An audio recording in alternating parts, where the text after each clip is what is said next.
بسم الله الرحمن الرحيم. السلام عليكم ورحمة الله وبركاته. ولا ريال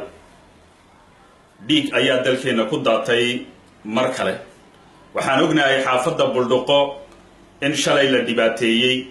إن داد بدن لداوعي داد بدن لحرحري عرورتي إيهو يدنا إنتو ماشي لوحري أدعاد الله حري أيانوغنا هاي وحويان بلدقو ريجيبوتي ودنبا دقن hadday canfar tahay iyo hadday Soomaali tahay iyo cid kaste oo mishaarkeega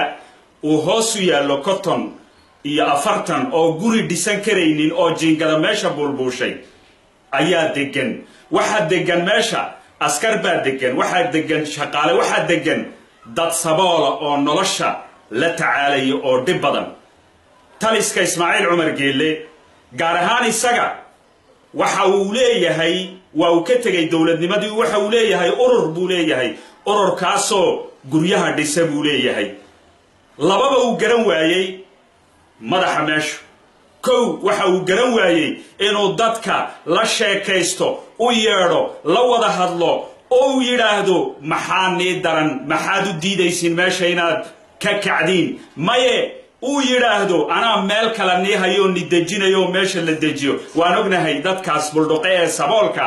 waan ognahay waxa weeyaan itaal baa loo sheeganaya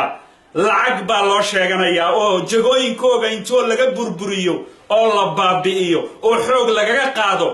ayaa dad kale oo lacag sita ayaa laga iibinaya jagooyinkii isagana waan ognahay inuu qolfoof ku dhaxidhan yahay waan ognahay dhegtan iyo dhegtan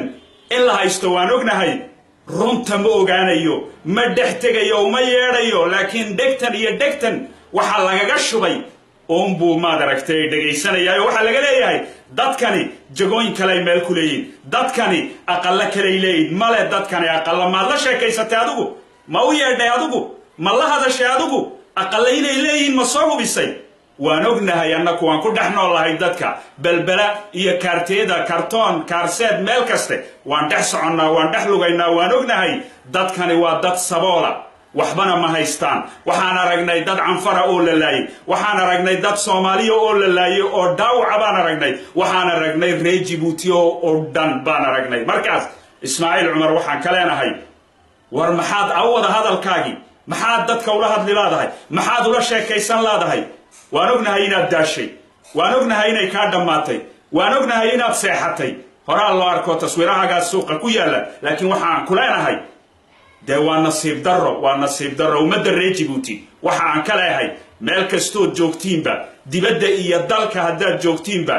talaskani waxa uu ku talagalay inuu dadka baabi'iyo waxa uu ku talagalay inuu dadka laayo waxa uu ku talagalay inuu dadka dhaawaco waxa uu ku talagalay inuu dadka xidhxidho waxa uu ku talagalay inuu dadka masaafuriyo waxa uu ku talagalay habeen iyo dharaar inuu dadka laayo haba yaraatee wax la xijeclo oo ummadda ka qabti ma jirto haba yaraatee waxa uu naxariisanaya ummadda ma jirto haba yaraatee waxa uu doonaya ummadda ma jirto waxaan ugu yeedhayaa dadweynaha reer Djibouti meel kastay joogaanba midnimo qaran baan ugu yeedhayaa walaalnimaan ugu yeedhayaa inaan la iswada ogaado baan ugu yeedhayaa ka dawladda ku jira iyo ka shicibkee waxba hayn iyo ka mucaaradkaaba waxaan ugu yeedhayaa inaan mid aan nahay baan ugu yeedhayaa waxaan ugu yeedhayaa taliskani inuu kolba koox iyo kolba xaafad iyo kolba dad uu caburinayo uu burburinayo ayaan ni tilmaamaya markaas walaalayaal midni baan kaga baxaynaa nabad baan kaga baxaynaa waa laba shardi oo dhabara oo lagama maarmaana taliska Ismaaciil Umar waa gabagabo weeyaan hadii kadib markaas labadaa baan nigu dardaarayaa walaaltinimo iyo midnimo waxaan nigu dardaarayaa nabad ayaan nigu dardaarayaa jamhuuriyadda Djibouti ha noolaato dalkeenuna ha noolaado dadkii dhaawac ku soo gaadhay ee dhibaatadu ay halka ku soo gaadhayna heel iyo isgarabtaag ayaan u muujinayaa dad wixii la xidhayna waxaan leenahay hal soo sii daaya baan leenahay jamhuuriyadda Djibouti ha noolaato dalkeenuna ha jiro oo ha jeerimaado wassalaamu calaykum wa rahmatullaahi wa barakaatuh